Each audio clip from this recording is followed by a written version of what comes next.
Soy José Manuel de Alba, magistrado del Segundo Tribunal Colegiado en materia civil de este séptimo circuito que está con residencia en Jalapa, Veracruz. Quiero comentar nada más que soy un funcionario judicial de más de 40 años en el servicio. He sido oficial, actuario, secretario de la Corte, secretario de juzgado, juez de distrito en diversos estados de la República y magistrado en diversos estados. Y nos hemos especializado un poco en esta materia, en lo que es las medidas cautelares y la suspensión.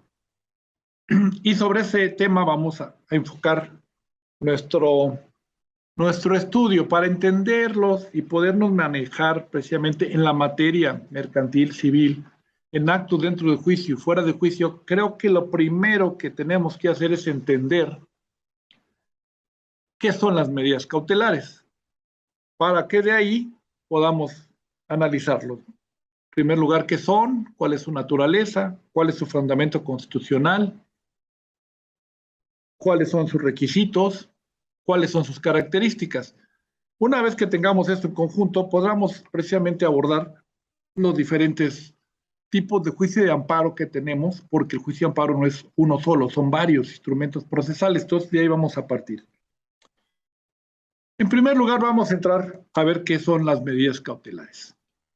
En ese contexto vamos a ver cómo es que surgen o cuál es el problema. Bueno, en primer lugar, de una forma muy somera, muy simple, podemos decirlo así, pero pretendiendo ser didáctico, el hombre primitivo pues vivía solo. Y el hombre su naturaleza en realidad no es de los animales más fuertes de la creación, que lo vemos en ese contexto, de la naturaleza. Él advirtió que para vivir y poder sobrevivir por su poca fuerza, digamos, tenía que vivir en colectividad. Y así podían cazar animales grandes, protegerse y estas circunstancias. Entonces, esto los llevó a vivir en colectividad. Parecería sencillo, dice, pero la colectividad ahora presenta problemas, ¿no? Para poder vivir en colectividad hay que renunciar a hacerse justicia por propia mano, ¿sí? Si yo voy a vivir con otras personas y para arreglar mis conflictos me tengo que pelear con ellos, pues ya se convertía en un problema. Entonces, de alguna manera se genera esta circunstancia que la colectividad, si vamos a vivir en colectividad, vamos a renunciar a hacer justicia por propia mano. Bueno, pero esto, ¿cómo lo soluciono? Ok. La sociedad se compromete a solucionar los conflictos en forma oportuna y eficaz. Y entonces, de alguna manera, empezamos a manejar reglas para resolver los conflictos. Esta es la primera etapa. Entonces, renuncias a la justicia por propia mano y entonces hay que tener una manera de solucionar los conflictos. ¿Cuál es? Pues mediante un juicio, y va a haber un árbitro que al final, que se presenten las pruebas y contrapruebas, los alegatos y contraalegatos, tengamos una justicia al final, una resolución que hay que ejecutar, ¿sí? Una vez que se lleva todo el procedimiento, se ejecuta, no se ejecuta antes. Esta es la base precisamente del debido proceso. Hasta que no seas escuchado, no se podrá ejecutar la resolución, ¿sí?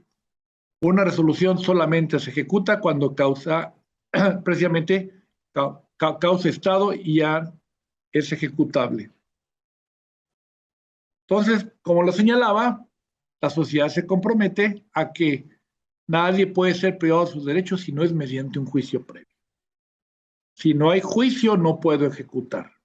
Este es el primer principio que empezamos a utilizar para solucionar conflictos, ¿no? Pero, ¿qué sucede?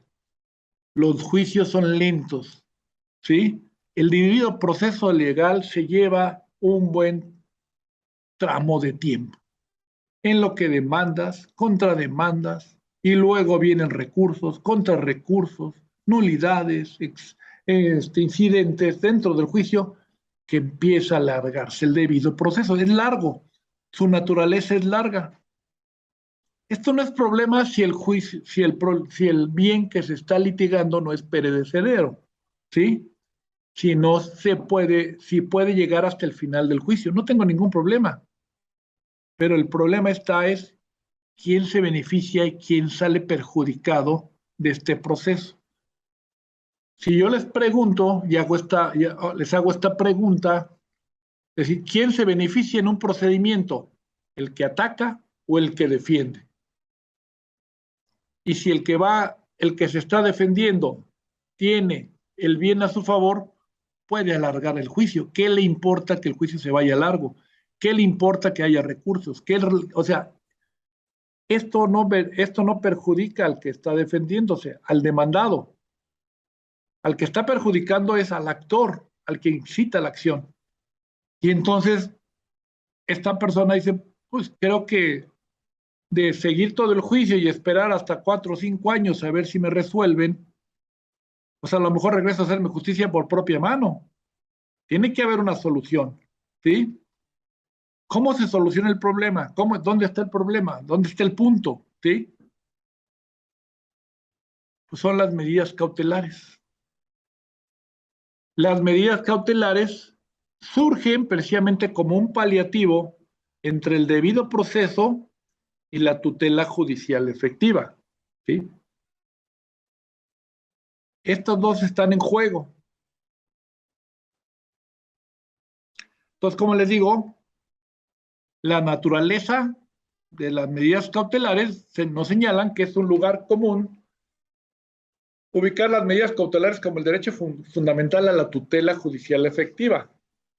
La tutela judicial efectiva consiste no en el hecho de tener una sentencia a mi favor, sino que en el supuesto caso de tener una justicia a mi favor, una sentencia a mi favor, se puede hacer efectiva. ¿Sí? No hay nada más triste que llegar al final de un juicio, haber ganado y al final de cuentas, de todos modos, no poder ejecutar porque ya no tiene materia, porque se perdió. ¿Sí? Entonces, la justicia, en este caso, tiene que garantizarse que sea pronta, expedita, eficaz y completa, en términos del artículo 17 constitucional. Y entonces encontramos que tenemos dos principios que están chocando, 14 y 16, digo, 14 y 17 constitucional. El 14, el debido proceso legal. El 17 constitucional, justicia pronta, expedita, eficaz y completa. Aquí también entra ya en juego el artículo 25 de la Convención Americana, que dice tutela judicial efectiva. Ahora, ¿de qué me sirve una justicia pronta si a fin de cuentas no la puedo ejecutar? Expedita. Lo que requiere es que sea eficaz y completa. Una sentencia solamente es completa, una justicia es completa, no, no porque se me dicte rápido la sentencia, sino que la puede ejecutar. O sea, una sentencia que no puede ejecutar ya no es justicia completa. ¿Sí? Entonces en el 17 tenemos justicia completa y es ahí donde encontramos. Como les digo, la tutela cautelar es la primera línea de defensa de las garantías de la tutela judicial efectiva. Entonces, de ahí viene la conexión entre la tutela cautelar y la tutela judicial efectiva para hacer efectivo el resultado de una sentencia. Antes de entrar, vamos a ver precisamente cómo se soluciona el problema de las medidas cautelares en los casos. Vamos a tener en el proceso dos principios que están chocando. Tengo que hacer que los dos circulen, que los dos se complementen y no tratar de que uno se imponga con el otro. O sea, yo no puedo dejar que todos los juicios se vayan sin tutela anticipada en un momento dado o con una medida cautelar. No lo podría hacer, dejo sin materia. ¿sí? Lo dejaría, ¿de qué sirve si gana un juicio una persona y al final no la puede ejecutar? Pero tampoco puedo dejar que se ejecute nada más así, sin fundar ni motivar y otros elementos. Yo les pongo un ejemplo en materia civil. El artículo 210 del Código de Procedimientos Civiles del Estado de Veracruz establece como medida cautelar precisamente los alimentos provisionales. Y yo les preguntaba a los alumnos, empiezo con este planteamiento. A ver, nadie puede ser privado si no ha sido oído en juicio. ¿Cómo es posible que el artículo 210 del Código de Procedimientos Civiles del Estado de Veracruz me establezca que presentada la demanda con los documentos, y si en los casos en que se reclamen los alimentos, el juez podrá, en el caso que de entrada a la demanda y a petición de parte, fijar una pensión alimenticia? Los alimentos se empiezan a consumir. Eso es violatorio de la Constitución, viola el 14 constitucional, porque todavía sin ser oído y vencido en juicio, se está ejecutando la sentencia, la demanda que se está solicitando, unas demandas de alimentos. Se está solicitando alimentos y se empiezan a ejecutar alimentos. Esto viola el 14. Y me dice, no, no viola el 14, porque no son definitivos y porque además son meramente actos de molestia y no son actos privativos, que es lo que distingue. Y yo le digo, no. A ver, ¿los alimentos se devuelven? Y me dice, no, no se devuelven los alimentos. Una vez consumidos no se devuelven. Entonces, no son provisionales. Una vez que se ejecutan, se ejecutan. Alguien que ha estado con una prisión preventiva, que diga, es que me están privando de mi libertad, y a estos compañeros, con personas que acudieron a la Corte Interamericana, que estuvieron más de 20 años o con prisión preventiva, le dijeron, pero no te apures, no perdiste, no hubo privación de tu libertad por 20 años, hubo una molestia por 20 años. ¿Cuál es la diferencia? Bueno, la diferencia desde mi punto de vista es, unos son con audiencia previa y otros son con audiencia posterior, nada más, pero ahorita lo explicamos. Así visto, entonces, es que están en los alimentos. Los alimentos, el artículo 4 constitucional establece la garantía de los alimentos. Le digo, no, esto es sustantivo. Yo estoy hablando a nivel garantías. Hay una garantía para proteger el derecho sustantivo, debe haber una garantía para poder solicitar adelantados derechos sustantivos. Pero no puedo decir que porque estos son alimentos rompo el 14, así nada más tengo que encontrar el fundamento constitucional. Entonces, el fundamento constitucional como garantía, no derecho humano. El derecho humano es el derecho humano a la alimentación.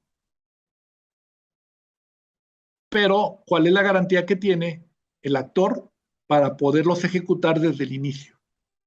Y precisamente que se contrapone con la garantía de que el padre, por ejemplo, no tendrá que dar los alimentos si no ha sido oído y vencido en juicio. Y cuando se ponen los alimentos provisionales, todavía no ha sido oído y vencido en juicio. Ahora, ¿cuál es el fundamento? El 17 constitucional, como ya los había señalado. El 17 constitucional me está dando esta oportunidad, precisamente porque dice, debe ser justicia pronta, completa y eficaz. Y entonces, para garantizar la justicia pronta, completa y eficaz, surgen las medidas cautelares, ¿sí? Las medidas cautelares son el primer instrumento que se tiene y estos son los que están chocando ahora.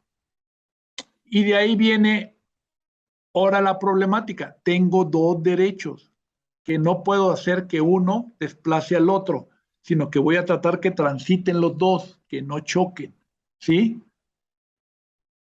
Primera pregunta, ¿en todos los juicios deben haber medidas cautelares? La respuesta sería no. Entonces, ¿en cuáles? O sea, ¿qué es lo que hace que en un momento dado el 14 constitucional ceda un poco y pueda permitir una medida cautelar? Pues atendiendo a la naturaleza de las medidas cautelares, que es precisamente el peligro en la demora y la tutela y la urgencia, tiene que haber urgencia. O sea, precisamente si nacen de la urgencia, el primer elemento que le voy a poner a la medida cautelar para que tenga peso de este lado es que urge. La urgencia es un primer elemento que hace que se balancee un poco para este lado. Nada más la urgencia. No, también que haya un derecho que merezca ser defendido de inicio y que esté demostrado de inicio. Que esté demostrado. ¿Sí? Que esté demostrado de inicio. Entonces, si yo tengo estos dos factores, ya tengo y se empieza a cargar de este lado. Ahora, pero cuando lo empiezo a cargar, no tengo que dejar sin contenido este. Y entonces pienso, en primer lugar, es igual a fundamentación y motivación para los alimentos provisionales que para los alimentos en sentencia definitiva. Es igual a fundamentación y motivación en el debido proceso que en la tutela judicial efectiva o en la tutela anticipada. Digamos que sí. Tiene que tener derecho a los alimentos y tiene que ser el mismo. Es el derecho. Cuando hablo de tutela anticipada, estoy hablando del mismo derecho de la sentencia. Nada más lo estoy haciendo en forma anticipada. Entonces, la fundamentación no varía, es lo mismo. La audiencia no la voy a eliminar en términos del 14. O sea, la audiencia va a seguir, pero en vez de hacer la audiencia posterior, perdón, audiencia previa, como es en el 14, lo único que hago es con audiencia posterior. O sea, se ejecuta precisamente con los instrumentos que se pusieron a la vista por el actor. En este caso, su demanda, sus hechos narrados y las pruebas que acompañan. Lo tengo que hacer fundado y motivado. ¿Con qué lo fundo y lo motivo? En este caso, lo fundo en el mismo artículo de los alimentos y lo motivo nada más con las pruebas que se pueden aportar y desahogar. Estas deben ser tales, desde mi punto de vista, que que si no hay prueba en contrario, sostienen una sentencia definitiva. ¿Por qué sostengo esto? Porque tiene que estar fundado y motivado, porque también las medidas cautelares están en términos del 16, y el 16 dice, no puede haber un acto, todos los actos de molestia deberán ser fundados y motivados. O sea, tienen que estar en la ley y motivados. La diferencia o el problema con la medida cautelar es que generalmente no le he dado audiencia al demandado. Empiezo a ejecutar por la urgencia, pero lo tengo que hacer, como dirían en el pueblo, ¿sí? Yo sé que la burra es parda porque tengo los pelos en la mano, ¿sí? Ya que tengo estos dos temas aquí, precisamente advierto que la audiencia es posterior, pero no se elimina la audiencia. Se abre y se le tiene que dar un recurso judicial efectivo para que una vez que se le presenta una medida cautelar, esta persona pueda impugnar la medida cautelar. En materia de alimentos, en este caso, es la reclamación, ¿sí?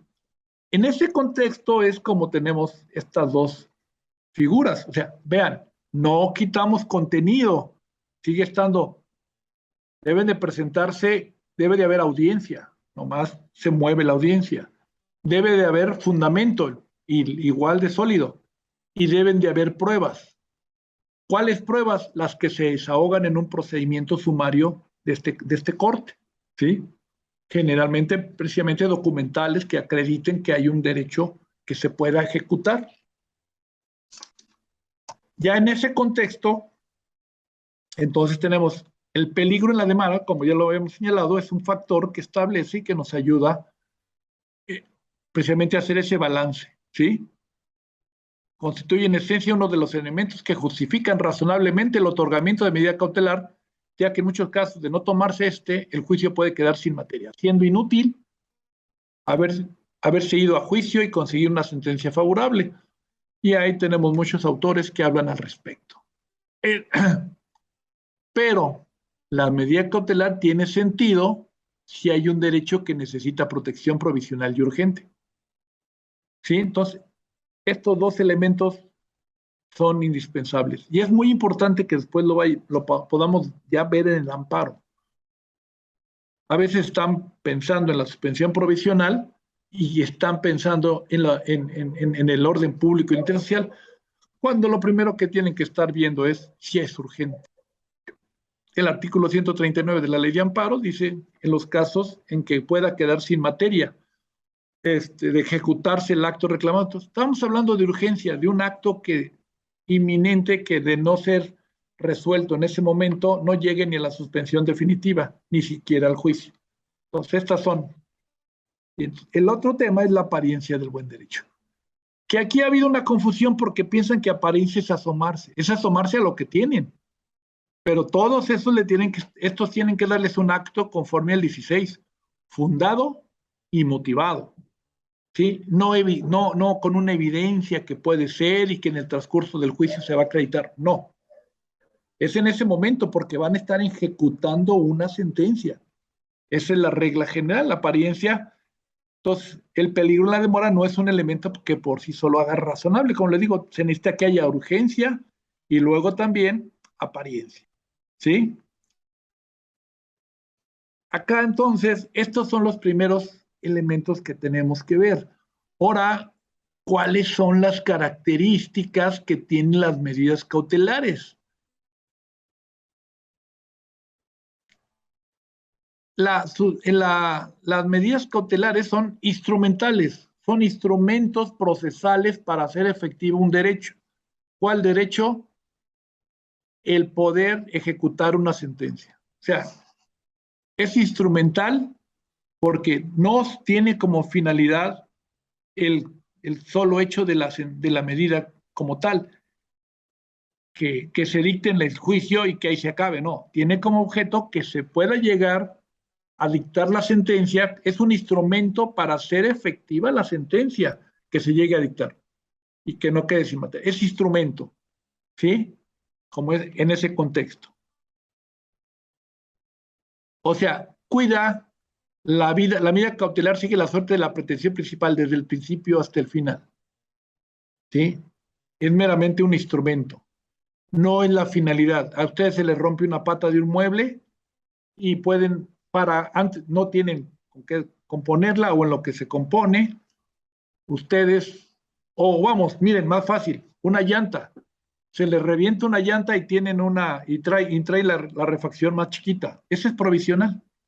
Con esa no van a correr una carrera ni tampoco van a aventarse 50, 100, 200 kilos. En cuanto ustedes llegan a una vulcanizadora o desponchadora, dirían en el norte, ¿sí? La cambian. O sea, esta es provisional. Es instrumento para poder llegar y poder cambiar la llanta grande y ya la correcta. No para circular ya con él toda la República, sino es provisional en tanto llegan a una vulcanizadora. ¿Sí? Esa es la instrumentalidad. Todas las medidas cautelares tienen esa característica. Es instrumental y no autónomo. O sea, como les digo, no es un procedimiento autónomo. Por ahí se habla, y esto lo voy a tocar, pero queda, por ejemplo, la suspensión de plano sí es un procedimiento autónomo. Es una resolución de nulidad, pero la regla general, porque inclusive lo resuelven no lo resuelven en el incidente, pero es instrumental todo el juicio porque lo que pretende es que se llegue a dictar en la sentencia y una vez que llegan a la sentencia, se cambia la medida cautelar, ¿sí? Pasa de ser instrumental para pasar a ser sentencia y ejecutable. Cuando en su caso no llega a dictarse una sentencia, o la sentencia, por ejemplo, se absuelve a la parte contraria, la medida cautelar tendría que desaparecer. Un ejemplo que queda muy claro es, por ejemplo, cuando se piden alimentos provisionales y no se pagan. Por ejemplo, vamos a poner que les piden a los abuelos alimentos provisionales existiendo el padre. Los abuelos son subsidiarios y no solidarios. Entonces, solo que estén a falta de. Pero se presentan los abuelos, luego dictan la medida cautelar y de todos modos, estando los abuelos, se lleva el procedimiento. Les fijan la medida cautelar. Se sigue el procedimiento de los abuelos y se fija el procedimiento y le fijan y embargan un bien para que puedan cobrarle los alimentos. Pero resulta que termina el juicio, los abuelos no pagan, termina el juicio, los absuelven. Podrían en su momento pedirse, ejecutarse los alimentos provisionales que no se pagaron. Pues no, si no se pagaron, no se tienen que cobrar por las razones que hayan sido. ¿Sí? Esto nos maneja que es un instrumento, está al servicio de, si fuera autónomo, en el caso, los alimentos se tendrían que cobrar, pero están al servicio de la sentencia principal. Si por las razones que sean no se pudo ejecutar en forma anticipada y se absuelve, pues queda absuelto todo. Esto nos trae la misma, son sinónimos, es provisional. Al ser provisional, dura en lo que termina el juicio. Una vez que concluye, terminó su vida. ¿Sí? Es mutable. Aquí también es una cuestión. No hay que litigar los asuntos en la medida cautelar. La medida cautelar hay que dejar que fluya. Y si, tenemos asuntos aquí en Jalapa en los que alimentos y custodias llevan 3, 4 años peleándose la medida cautelar cuando ya debería de resolverse el juicio en el fondo. Ahora, ¿qué es lo que hace la flexibilidad? ¿Qué es lo que pasa? Se dicta la medida cautelar con los elementos y pruebas que se tengan en ese momento. Pero esto no quiere decir que durante el proceso, si van apareciendo más pruebas u otro tipo de elementos, no vaya cambiando. ¿Sí? Esto va siendo la mutabilidad. Pongo un ejemplo en materia de alimentos que me quedan muy claros y ustedes ya los podrán ejecutar en las materias que ustedes están manejando. Por ejemplo, se piden los alimentos, pongo un caso hipotético de que una secretaria le pide al jefe, le dice que el niño es de él y lo demanda en un juicio. Demanda reconocimiento de paternidad y además le demanda, en este caso, le reclama alimentos. Bueno, la demanda se va a admitir, pero no se fijan alimentos, porque no hay ninguna prueba en las que haya precisamente urgencia, sí puede haber de los alimentos, pero no hay ninguna prueba que me demuestre que haya apariencia, que hay un derecho que haya que defenderse. Ahora, el que se resuelve en este momento y que se diga que no hay medida, no deja sin materia el juicio, no lo deja sin materia y dice, es que no se resolvió la provisional. No se resolvió aquí la pensión en este momento, ¿no? Porque la madre puede pedir la prueba del ADN, si el señor no se la quiere hacer, viene una presunción y con esa presunción se piden los alimentos inmediatos. Una vez, si queda ya la prueba en ese contexto y el señor no se presenta, tenemos precisamente bajo el principio de mutabilidad, cambia las condiciones, ya tengo una prueba y esta hace que se pueda revocar la primera que tuve. ¿Sí? Es mutable, porque ahora ya tengo la presunción y con esta presunción ya puedo seguir el juicio con alimentos. Pero el padre tampoco puede quedar que ahí este asunto no pueda cambiar, porque el padre puede ir a señalar en un momento dado que él es estéril y demuestra y lo quiere demostrar que porque su padre era estéril y se lo heredó. O en su caso decir, tengo meningitis desde pequeño. Si tengo meningitis, soy estéril y se demuestra. O en su caso puede decir que se hizo la vasectomía. Vamos a ponerlo así. Viene y dice, tengo y me hicieron la vasectomía. ¿Sí? Ahora me dicen el canderel. Endulzo, pero no engordo. Entonces, ya no tengo ningún problema. pero y ahí podía revocarse, ¿sí? Tiene una vasectomía y no puede. Y la señora le demuestra, sí, cuando te la hiciste, ¿te acuerdas que dejaste un guardadito y lo metimos en un banco de esperma?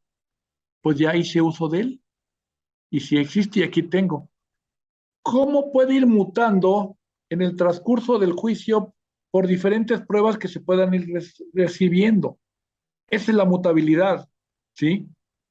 De las medidas cautelares, porque en su momento nada de esto, la sentencia, otra de las características es que no son, no les decía, es sin audiencia. Bueno, las medidas cautelares no causan, no causan estado, no causan estado porque todavía es un proceso que está abierto. Su finalidad no es llegar a resolver las medidas cautelares, ¿sí? Su finalidad es precisamente que el juicio pueda llegar a buen fin y que sea el instrumento con el cual ejecuto la sentencia definitiva. Y así vemos precisamente que este es el principio de revocabilidad, porque no causan estado ninguna resolución y puede ser modificable hasta que no se pueda, hasta que no se dicte sentencia. ¿Cuándo no es revocable? Cuando se dicta la sentencia. Y ahí ya es otra cosa, ¿sí? Por eso es una medida jurisdiccional, se tiene que hacer por juez, son potestad jurisdiccional, son en procedimientos sumarios. Obviamente que unos son con audiencia, otros sin audiencia. Generalmente son sin audiencia, se ejecutan y se llama a la otra parte y que pueda interponer un recurso en el juicio, en la materia de alimentos es la reclamación.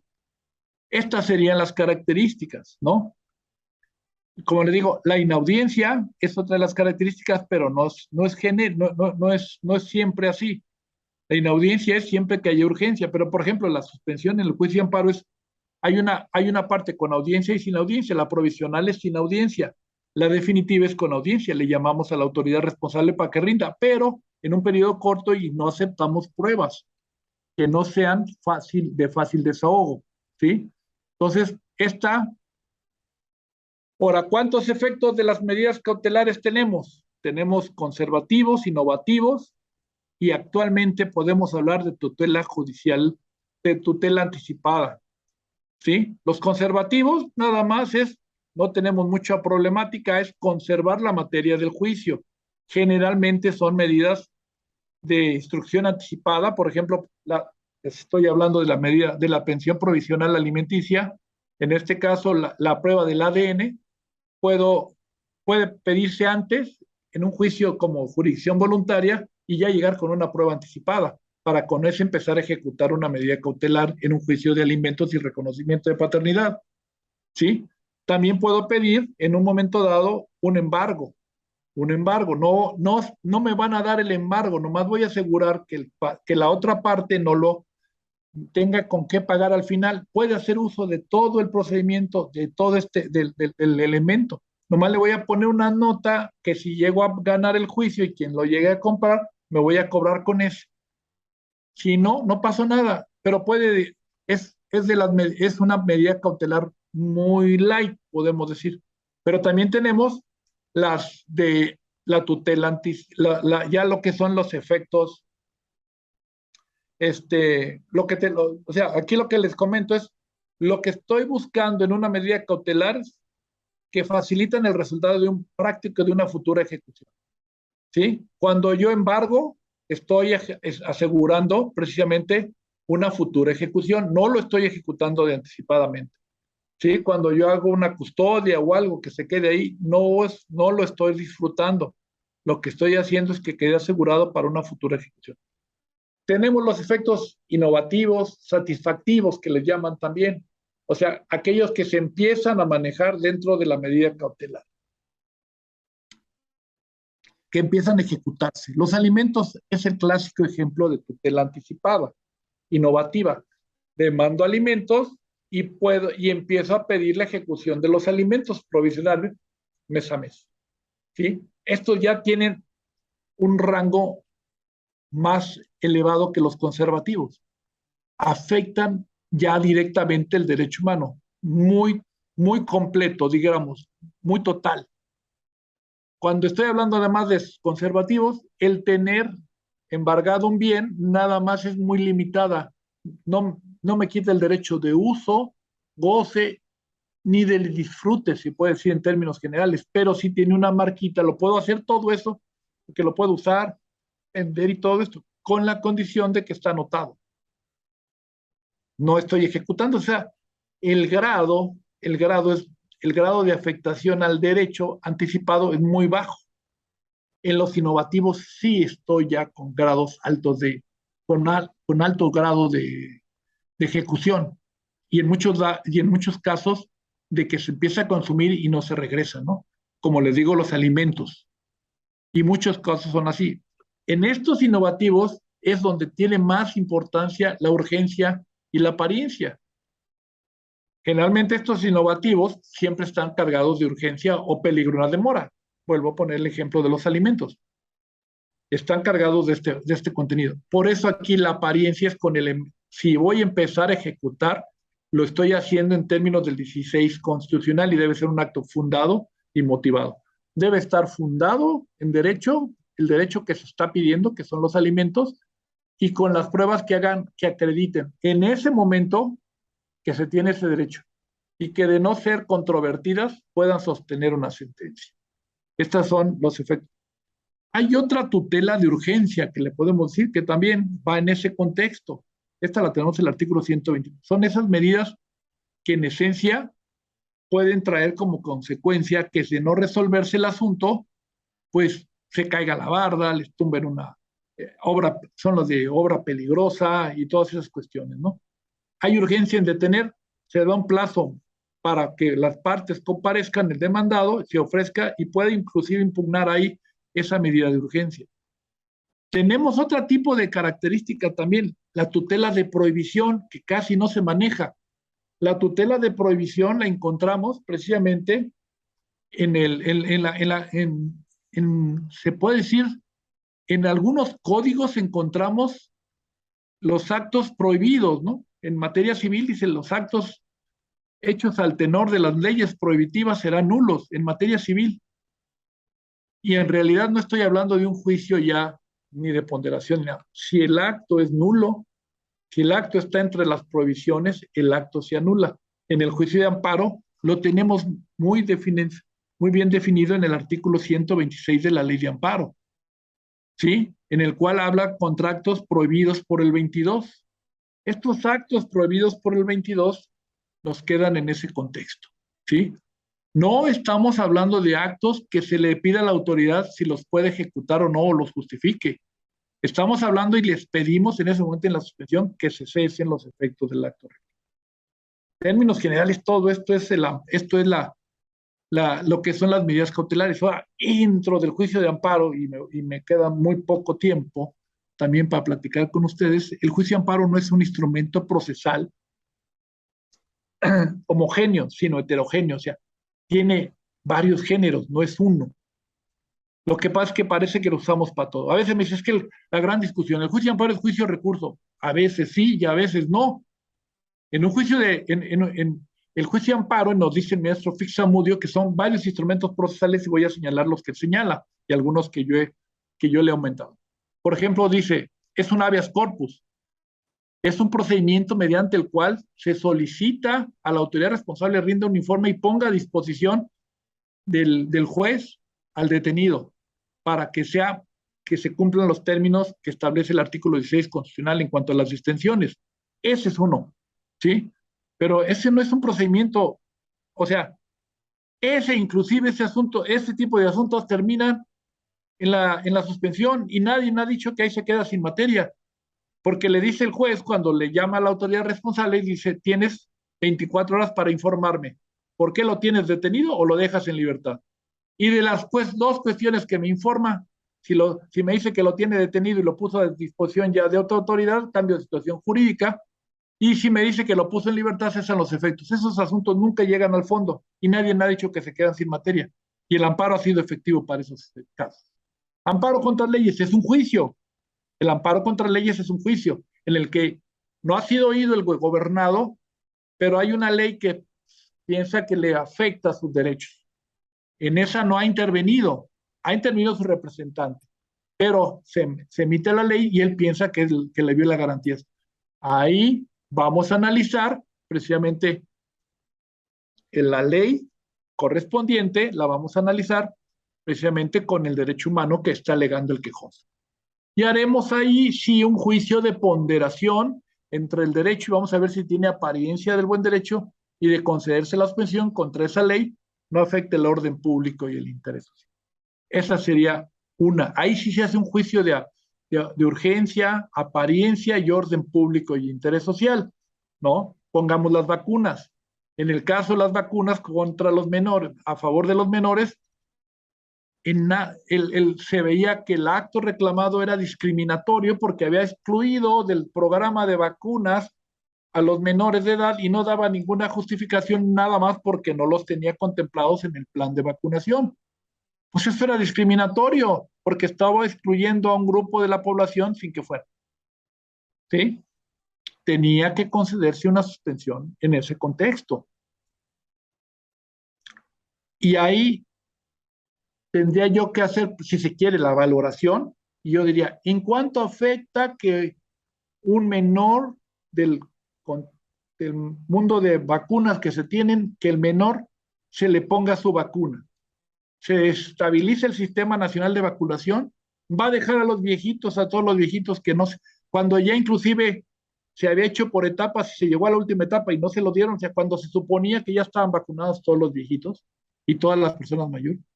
Ese es un ejemplo en el que precisamente haríamos un análisis de apariencia del buen derecho y aquí en este caso el orden público y el interés social. ¿En qué le puede afectar? Ahora, que quiero que no pase por aquí una carretera y esta va a juntar un hospital con una comunidad, digo, pues aquí sí, pues con esto podría yo que si te concedo la suspensión, estoy deteniendo una obra que es de orden público e interés social, podría decir, ahí tendría yo otro elemento. Ahora, en materia jurisdiccional, no estamos luchando contra el Estado, en materia jurisdiccional se está luchando contra otro particular. Las autoridades responsables no son autoridades responsables para el juicio de amparo. En esencia es un juicio de casación. O sea, son el gobernado contra el gobernado. Tan es así que no procede el recurso de revisión cuando la autoridad responsable pierde un juicio de amparo, en amparo indirecto. ¿Sí? No es un amparo. No son autoridades, no es la parte. Dice. Es formal, pero no material. En realidad siguen luchando dos particulares en relación con algún derecho. Entonces aquí el orden público, interés social y la ponderación. Ahora aquí el tema principal en la materia jurisdiccional radica en que el acto reclamado debe verse tal y como está ante la autoridad responsable. Aquí hay que tener mucho cuidado. Nuestro juicio de amparo se había estructurado de tal forma, ¿sí? De que precisamente el orden público y el interés social era lo que preponderaba. Pero era hasta antes del 2011. La ley de amparo anterior y en el artículo 124 nomás tenía que existiera el acto reclamado y que no afectara el orden público y interés social. Antes del 2011, cuando alguien pedía que el acto reclamado era inconstitucional, le decían no lo puedo hacer porque eso lo tengo que ver hasta el fondo. Cuando el gobernado lograba en una primera parte acreditar la existencia del acto reclamado, que no fuera consumado, que no fuera negativo, una gran cantidad de tesis que han salido para negar el acto reclamado por consumados, si lograba de esto, luego decía, y vamos a ver si es de orden público o el interés social. No, ahora lo que se maneja es precisamente eso, que esto ya, aparte de esto, hay la apariencia del buen derecho. Ya no es tampoco si es consumado negativo. Ahora tiene que ser más bien urgente. Si el acto es urgente y hay peligro en la demora, ese es el primer elemento, esa es la naturaleza, ya no aquella naturaleza de consumados negativos. Y en esencia terminamos precisamente analizando que sean, precisamente ahora veo la apariencia del buen derecho. y ahora sí hago una ponderación entre la apariencia del buen derecho y el orden público y el interés social, que en materia jurisdiccional, si yo tengo todos los elementos a la mano, si yo tengo la precaución o el gobernado tiene la precaución de tener todos los elementos y ponerme el incidente, yo podría suponer que ya veo todo el acto reclamado. Ya no estoy hablando de apariencia. Si tengo todos los elementos porque me remiten las pruebas y todo lo que se acompañó al juicio de amparo en forma documental, yo ya no tengo por qué señalar que no tengo a la vista, que no tengo apariencia del buen derecho. Veo la apariencia del buen derecho y ya no puedo decir que es de orden público y heterosocial si estoy viendo que el acto es inconstitucional y luego decir, voy a ver si es de aparente, o sea, no puede haber un acto de orden público y social que sea inconstitucional. En esencia, esos serían algunos de los elementos que podríamos estar viendo. ¿Qué tipo de actos ven ustedes dentro de juicio? En amparo indirecto, los jueces o las personas que están viendo, son actos dentro de juicio de imposible reparación. ¿Pero qué quiere decir? Solamente va a proceder la suspensión en actos que sean de imposible reparación o que violen derechos sustantivos. No, la admisión de pruebas, los actos dentro de juicio son generalmente las admisiones de pruebas. ¿Sí? Eso generalmente no genera perjuicio. Ahora, ¿cuándo genera un perjuicio? Pues cuando la prueba tenga que ver con derechos sustantivos. ¿Cuándo tiene que ver con derechos sustantivos? Cuando se saque la sangre, por ejemplo, una prueba de ADN, o que se pidan alimentos porque ya se empiezan a consumir. Ahí tengo un acto dentro del juicio de imposible reparación. ¿Sí? No son pruebas nada más. Cuando hay pruebas, estas pruebas, precisamente, se me saquen sangre, están en mi vida. Las medidas cautelares también traen esa característica. Como son medidas de tutela anticipada, muchas de ellas, eso es lo que vamos a ver dentro del juicio. Todo lo que sea tutela anticipada dentro del juicio, medidas cautelares que afecten el derecho de disponer de algo, son materia de juicio de amparo y de suspensión. ¿Sí? En fin, estos son los elementos. Tengo los actos fuera de juicio también y en ejecución, pues hasta que no causen estado, no causen ejecución, muchos de ellos, ¿sí? Y esta es la gama de asuntos que pudiéramos ver precisamente, son las materias en materia jurisdiccional. Amparo directo, no más rápido, el amparo directo, en realidad, por ejemplo, es un recurso, se interpone entre la autoridad responsable. La autoridad responsable es la que detiene el juicio, es la que concede la suspensión, pero no la concede porque vaya a hacer un análisis de la apariencia del buen derecho. Sería absurdo que pensar que en un momento dado pudiera revocar sus propias determinaciones. No, lo hace como cuando le interponen un recurso a alguien y ella suspende la ejecución porque ya se interpuso un recurso. La apariencia del buen derecho, por ejemplo, no se ve en materia de amparo directo y ustedes pueden ver la ley y precisamente excluye esos temas. Pues creo que los temas en términos generales, espero haber cubierto la expectativa de ustedes en relación con las medidas cautelares para el juicio de amparo. Sí, ojalá podamos tener la oportunidad de quizás establecer ya en casos por casos en materia jurisdiccional, pero me parecía importante que conocieran los efectos de las medidas cautelares porque la suspensión, se dijo actualmente, tiene las mismas características de las medidas cautelares y son urgencia y apariencia. Y hay que conocerlas para poder luego después entrar a ver la suspensión. Pues les agradezco su atención y muchas gracias a la Escuela Judicial por darme la oportunidad de poder platicar con ustedes. Muchas gracias.